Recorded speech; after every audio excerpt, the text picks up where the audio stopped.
Hello and welcome to this edition of News Today. Without delay, let's have a look at the headlines first. Long-term vacancy since 2019 to the Office of Deputy Speaker points to constitutional anomaly. 1 crore 49 lakh passengers benefited from regional air travel scheme UDAN. Microfinance institutions to implement revised guidelines Sankalp 2.0 from June 1st. Guidelines for setting up bio-input resource centers under National Mission on Natural Farming released. Food Safety and Standards Authority of India notifies stricter rules for antibiotics in food items. Researchers develop RNA-based antiviral agent that confers strong protection against plant viruses. In a development that continues to raise eyebrows in constitutional and political circles, the long-term vacancy in the office of the Deputy Speaker of the Lok Sabha, left unfilled since 2019, has once again brought attention to what many consider a constitutional anomaly. Let's take a closer look at this critical but currently vacant office. The office of the Deputy Speaker or DS of the Lok Sabha dates back to 1921. Introduced under the Government of India Act 1990. It was Sachinananda Sinha who first held this post in the Central Legislative Assembly, while M.A. Iyengar became the first elected Deputy Speaker after independence. Moving on to how the Deputy Speaker is selected, Article 93 of the Constitution mandates that the Lok Sabha must choose 2 of its members as Speaker and Deputy Speaker as soon as may be. As per a long-standing convention, the post of the DS has been offered to the opposition. In terms of resignation or removal, Article 94 comes into play. Article 94 deals with vacation, resignation and removal by resolution passed by a majority of all then members of the House. Speaker may resign by submitting a resignation to the DS and vice versa. Now, what does the Deputy Speaker do? According to Article 95, the Deputy Speaker performs the Speaker's duties in cases of vacancy or absence. And what is the importance of the office of DS? The role is not merely ceremonial but a constitutional imperative, placed on equal footing with the Speaker. The Deputy Speaker ensures continuity, stability, and institutional balance, as the DS acts as a second in command in case of emergency. For example, M.A. Iyengar stepped in as acting Speaker in 1956, following the sudden death of Speaker G.V. Mavalankar. There are also major legislative responsibilities. The Deputy Speaker chairs sessions, leads committees, and manages sensitive debates, all of which demand neutrality and authority. So what are the implications of this prolonged vacancy? First, it has led to a centralization of procedural power within the Speaker, who typically belongs to the ruling party. Second, it shows a disregard for the constitutional mandate that this office should not remain vacant. And third, this absence may sideline the politics of inclusivity and consensus, which the Deputy Speaker's role traditionally supports. In conclusion, to prevent such lapses in future, a specific deadline, such as within 60 days of the first sitting of a new Lok Sabha, or a statutory mechanism should be considered, ensuring that the Deputy Speaker's appointment happens within a defined time frame. In a major milestone for India's regional aviation sector, 1 crore 49 lakh passengers have now benefited from the UDAN scheme. That's Ude Desh ka Aam Nagrik, the government's flagship initiative to make flying accessible for the common citizen. UDAN aims to connect Tier 2 and Tier 3 cities and underserved regions of India with major cities, boosting regional connectivity and economic development. But what is UDAN all about? Let's now look at some key features of the scheme. Launched in October 2016 under the National Civil Aviation Policy, this central sector scheme is built on a market-driven model with financial support from the government. The goal is clear: to boost air connectivity and infrastructure in remote and underserved areas while making air travel affordable. One major benefit under UDAN is subsidized seats for passengers, with travel fares initially capped at 2,500 rupees per passenger. On the other side, airlines also receive support. The government compensates them through Viability Gap Funding or VGF to cover losses due to low fares on less profitable routes. Now, how is this funding arranged? The scheme is backed by the Regional Connectivity Fund, which is financed through levies on select domestic flights, a self-sustaining mechanism that ensures smooth funding by the VGF.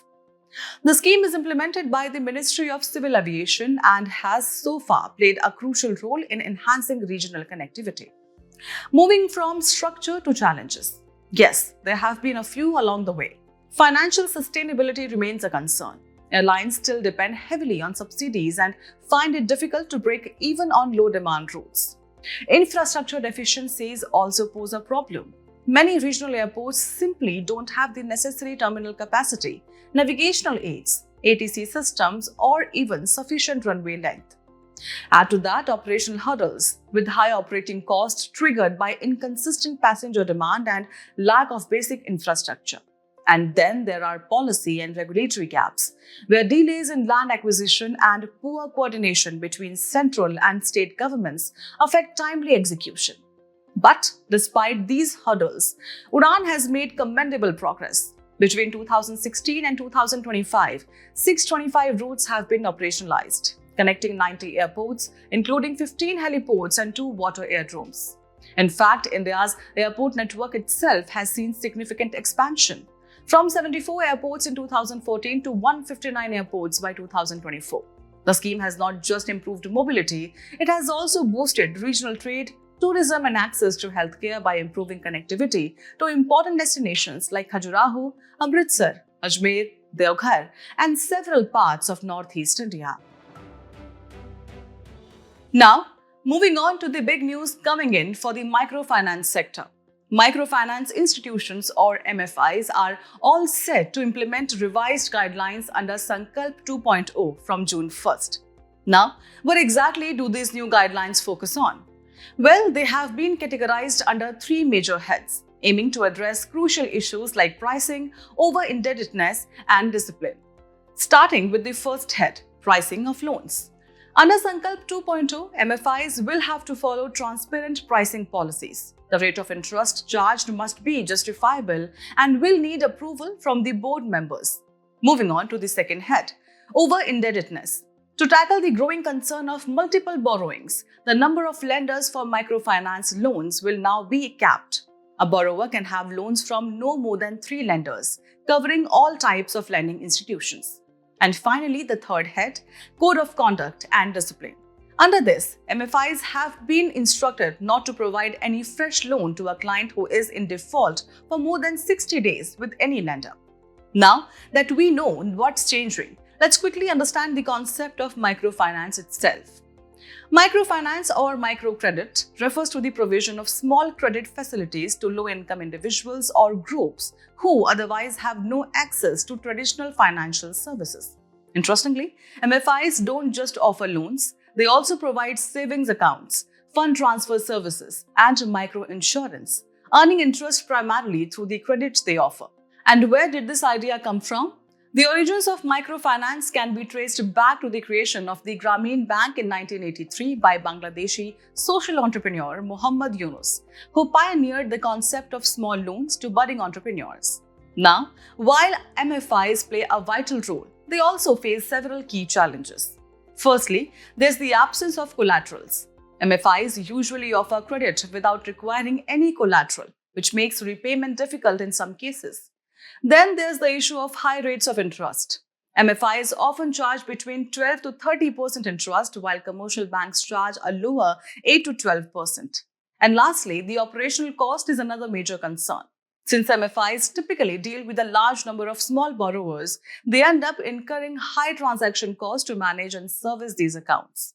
Coming back to the regulatory side, India has taken notable steps to keep the sector in check. In 2014, the Reserve Bank of India recognized Microfinance Institutions Network or MFIN and SADHAN as self-regulatory organizations or SROs to oversee the conduct of MFIs. And more recently, in 2022, the regulatory framework for microfinance loans was rolled out by the RBI. This framework defines microfinance loans, sets repayment limits, and provides an overall structure for the sector. In a significant development in the agricultural sector that aims to boost natural farming practices across India, The government has released the guidelines for setting up Bio-Input Resource Centers or BRCs under the National Mission on Natural Farming, also known as NMNF. This move follows the announcement made during the Union Budget 2023-24, which proposed the establishment of 10,000 BRCs. But what exactly are BRCs? These centers are designed as cluster-level enterprises that provide time-tested, locally prepared inputs or formulations using biological entities to improve soil health, pest management, etc., for purchase by farmers in a defined geographical area. Let's now look at the various purposes served by these BRCs.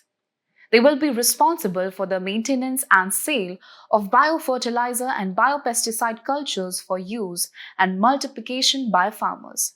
Additionally, BRCs will handle the preparation and sale of ready-to-use organic inputs.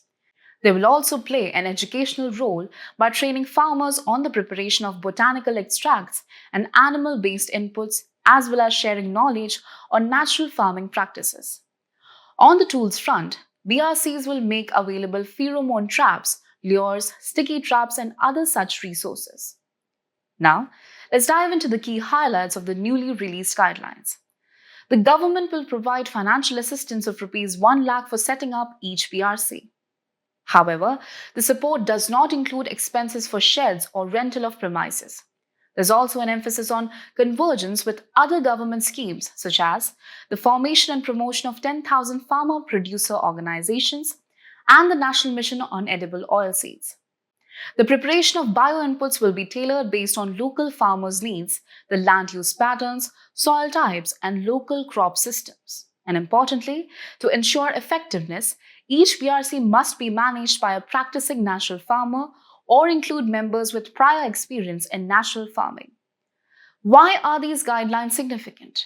They aim to overcome challenges in the shift to natural farming or NF, including the lack of quality inputs, knowledge gaps, and market support.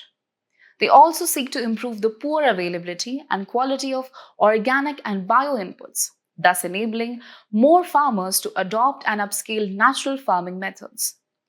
A quick look at the broader picture, the National Mission on Natural Farming. It is a standalone, centrally sponsored scheme under the Ministry of Agriculture and Farmers' Welfare. Its key objective is to promote nature-based sustainable farming systems. Over the next 2 years, it aims to cover 15,000 clusters of willing gram panchayats, reaching 1 crore farmers and covering a total area of 7.5 lakh hectares.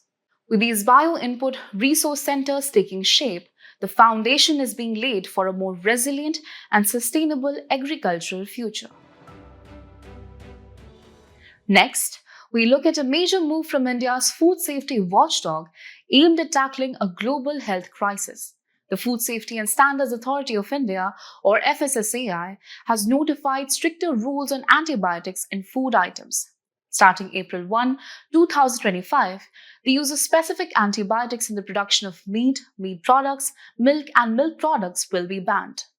This decision comes in response to the rising concern around antimicrobial resistance, commonly referred to as AMR. Now, let's take a step back and look at the global context behind this move. India's action aligns with its commitment to the Muscat Ministerial Manifesto on AMR, signed in November 2022 at the 3rd Global High-Level Ministerial Conference on Antimicrobial Resistance. The broader aim of this conference to accelerate political commitment and generate contributions toward achieving the WHO Global Action Plan on AMR. The Muscat Ministerial Manifesto outlines 3 global targets to combat antimicrobial resistance. First target is to reduce antimicrobial use by decreasing the total amount used in agri-food systems by at least 30 to 50% by the year 2030. The second target focuses on preserving critical antimicrobials by ending the use of medically important antimicrobials for growth promotion in animals. The third target aims to ensure appropriate antibiotic access by having access group antibiotics constitute at least 60% of human antibiotic consumption by 2030. So, what exactly is antimicrobial resistance? Well, AMR occurs when bacteria, viruses, fungi, and parasites no longer respond to antimicrobial medicines. The consequence? A higher risk of disease spread, severe illness, disability, and even death. It's important to know that while AMR is a natural process driven by genetic changes in pathogens over time, its speed has significantly increased due to the misuse and overuse of antimicrobials. Why is AMR such a pressing threat? Firstly, from a health perspective, according to the World Organization for Animal Health, nearly 5 million deaths in 2019 were linked to drug-resistant infections. Second, the economic implications are just as alarming. The World Bank warns that AMR could lead to an additional $1 trillion in healthcare costs by 2050. So how do we move forward in the fight against AMR? The way ahead includes enforcing biosecurity measures to prevent introduction and spread of pathogens between farms. It also involves promoting farming systems that naturally require low antimicrobial use, for instance, organic production. Additionally, the response includes adopting the One Health approach, encouraging vaccinations, and exploring alternative methods to enhance production, such as probiotics and prebiotics. To sum up, India's latest step on antibiotic regulation in food production marks a significant commitment to both national health and a broader global goal. The countdown to April 1, 2025 has begun. In a significant breakthrough in plant virology, researchers from Germany have developed an RNA-based antiviral agent that offers strong protection against the cucumber mosaic virus or CMV. This development is particularly relevant for India, where CMV is responsible for 25 to 30% yield losses in banana plantations, severely impacting agricultural productivity and livelihoods. To address this, researchers turn to RNA-based crop protection techniques, exploring two primary methods: host-induced gene silencing or HIGS and spray-induced gene silencing or SIGS. Let's begin with HIGS. In this technique, plants are genetically modified to produce virus-fighting double-stranded RNA or dsRNA within their own cells. This internal production enables continuous protection throughout the plant's life cycle. In contrast, SIGS involves applying RNA sprays directly to the plant. The RNA is absorbed through the leaves, activating the plant's natural immune response, all without altering the plant's genetic code. Now, how do plants naturally defend themselves against viruses through RNA silencing or RNAi? When a virus enters a plant, it introduces double-stranded RNA, which acts as a signal of infection. In response, the plant activates dicer-like enzymes or DCLs that process this dsRNA into smaller fragments known as small interfering RNAs or siRNAs. These siRNAs then guide the plant's defense machinery to target and destroy the viral RNA. However, not all siRNAs are equally effective, and viruses often mutate quickly, allowing them to escape the plant's innate immune response. This leads us to the broader mechanism at work: RNA silencing. It is a gene regulation process that selectively degrades RNA sequences, serving as a vital antiviral defense in plants and other organisms. It can turn down or completely shut off the activity of specific genes. It involves small RNA molecules such as siRNA and miRNA, which bind to messenger RNA or mRNA, the molecule responsible for carrying genetic instructions from DNA to protein-making machinery. Once bound, these small RNAs either destroy the mRNA or block it from being translated, effectively silencing the gene. This research marks a promising advancement in agricultural biotechnology, offering a targeted and sustainable method to safeguard crops from viral threats. With further development, such RNA-based strategies could play a transformative role in ensuring global food security. As we conclude today's main news, let's have a look at some quick updates. President of India presents Padma Awards 2025 at the Civil Investiture Ceremony 1. Padma Awards is among the highest civilian honors in India, and it is announced annually on the eve of Republic Day. Ministry of External Affairs clarified that long-term visas or LTVs for Hindu Pakistani nationals remain valid despite visa suspension. LTVs permits the visa holder to stay in India for more than 180 days. Stockholm International Peace Research Institute releases Trends in World Military Expenditure 2024. Global military spending rose to $2,718 billion in 2024, a 9.4% increase, which is steepest since the Cold War. India Post unveils Gyan Post to boost education access across the country. Gyan Post is a postal service that enables affordable delivery of books and study material through post offices across the country, bridging the educational gap. Union Ministry of Fisheries, Animal Husbandry and Dairying awarded the first ever aqua insurance to beneficiaries under Pradhan Mantri Matsya Kisan Samriddhi Sahi Yojana, which is a sub-scheme under Pradhan Mantri Matsya Sampada Yojana. Following protests in Sindh, Pakistan suspended its canals project that includes Cholistan Canal, meant for irrigating Cholistan Desert located in western part of Thar Desert, Pakistan. India is preparing the ground for restricting the import of genetically modified or GM versions of alfalfa from USA. Alfalfa is a perennial flowering plant and it is high in protein, calcium, vitamins A and D, and minerals. ISRO has shortlisted 7 microgravity research experiments for the Axiom 4 mission.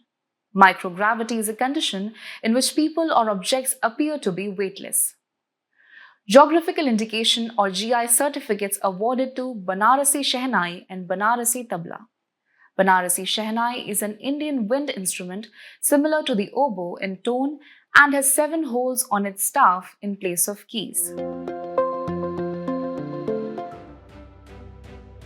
Before we sign off, let's challenge your understanding in today's installment of Test Your Learning.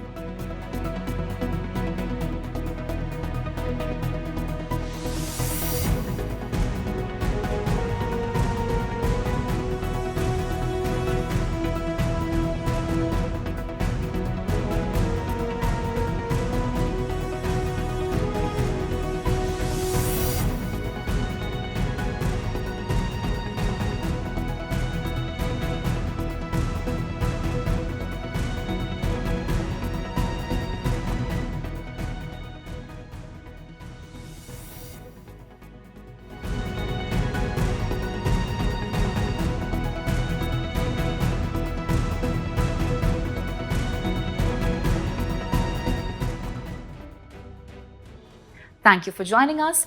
We hope you found this episode of News Today engaging. For the solutions to the quiz and to access the PDF version of News Today, remember to visit the provided links in the description.